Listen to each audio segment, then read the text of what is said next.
Claire, a young woman with fiery red hair and eyes that sparkled with creativity, lived for art. Her small apartment was a testament to her passion, canvases stacked against every wall, brushes scattered across tables, and the smell of paint lingering in the air. She dreamed of one day seeing her own work displayed in a gallery, her name whispered with admiration among art enthusiasts. But for now, she was an art student, her days spent honing her skills and her nights working on freelance projects to fuel her passion. One chilly evening, Claire found herself drawn to a peculiar thrift store tucked away on a quiet street. She loved the thrill of the hunt, the possibility of unearthing a hidden gem amongst the discarded treasures. The store was a labyrinth of forgotten objects, each holding the faint echo of a past life. At the back of the store, she saw it. An old, half-finished painting. The canvas was covered in a thick layer of dust, but even in the dim light, Claire could sense the raw power in the brushstrokes. Something about it drew her in, a sense of mystery that she couldn't ignore. The old man behind the counter barely looked up from his newspaper as Claire approached. "How much for this?" she asked, her voice barely a whisper, her gaze fixed on the unfinished portrait. The old man adjusted his glasses and squinted at the painting. $5, he mumbled, his voice raspy with age. "Can't imagine why anyone would want that old thing anyway." Claire smiled to herself, clutching the painting to her chest. She had a feeling this old thing was going to be something special. Back in her apartment, the painting seemed to take on a life of its own. The colors seemed to vibrate under the warm glow of the overhead light, and the unfinished face in the portrait seemed to watch her every move. Claire felt a shiver run down her spine, but she quickly dismissed it as her imagination running wild. She spent the next few hours preparing her work area, laying out her paints and brushes on the table beside the canvas. As she squeezed paint onto her palette, she couldn't shake the feeling that she was being watched. With a deep breath, Claire picked up a brush and prepared to add her first stroke to the unfinished canvas. The first brushstroke felt electric. It was as if a current ran from the tip of the brush through Claire's arm and into the very heart of the painting. She continued working, her movements becoming more confident, her strokes bolder.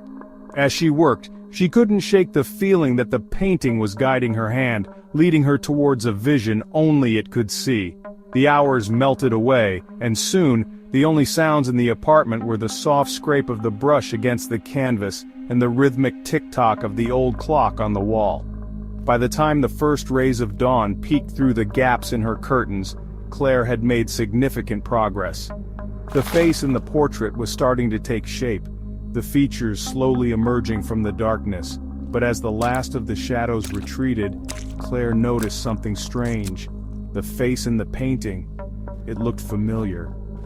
She stepped back from the canvas, her brow furrowed in concentration. There was something about the eyes, the shape of the jawline. It was as if she was staring at a distorted reflection of herself. Shaking off the unsettling feeling, Claire decided she was just tired. That night, as Claire prepared to resume work on the painting, she couldn't shake the feeling of unease that had settled over her. The air in her apartment felt heavy, charged with a strange energy that sent shivers down her spine. Ignoring the prickling sensation on the back of her neck, she picked up her brush and dipped it in paint. As soon as the brush touched the canvas, the whispers began. They were faint at first, like the rustling of leaves outside her window. But as Claire continued to paint, the whispers grew louder, more insistent. They seemed to be coming from everywhere and nowhere at once, swirling around her, wrapping her in a cocoon of sound. She could make out words now, fragments of sentences that made no sense but sent chills down her spine. "Behind you," one whisper hissed. "Don't trust," another warned. Claire spun around, her heart pounding in her chest, but her apartment was empty. The only other presence was the unfinished portrait, its eyes seeming to bore into her very soul. Sleep became a distant memory. Claire found herself drawn to the painting at all hours, compelled to work on it despite the growing terror that gnawed at her insides. The whispers were a constant torment, an unwanted soundtrack to her waking hours. And then, the shadows began to move. It started subtly. A flicker in the corner of her eye, a fleeting glimpse of movement that she couldn't quite place. But as the nights wore on, the shadows grew bolder, more defined. She would catch glimpses of a figure lurking at the edge of her vision, a tall, shadowy form that seemed to melt away whenever she turned to face it directly. One night, as Claire sat hunched over her canvas, her hand shaking so violently that she could barely hold the brush steady, she felt a cold breath on the back of her neck. She whipped around, her eyes wide with terror, and saw it. The figure stood just behind her, shrouded in shadow, its features obscured by the darkness. As the figure moved closer, the shadows seemed to part around it, revealing more of its grotesque form. Its skin was deathly pale, stretched taut over bones that protruded at unnatural angles. Its eyes, two burning embers in the darkness, seemed to pierce through Claire, seeing into the very depths of her soul. But it was the figure's face that truly chilled her to the bone. It was her face, or rather, a twisted, horrifying mockery of her own features. The figure opened its mouth and a raspy voice like the grinding of stone against stone filled the room. "You should not have interfered," it hissed, its words dripping with malice. "This is my story to tell, not yours."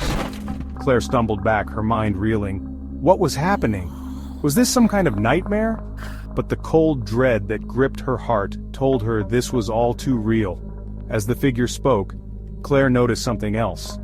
The background of the painting, the one she had assumed was just a random collection of brushstrokes, it was her apartment.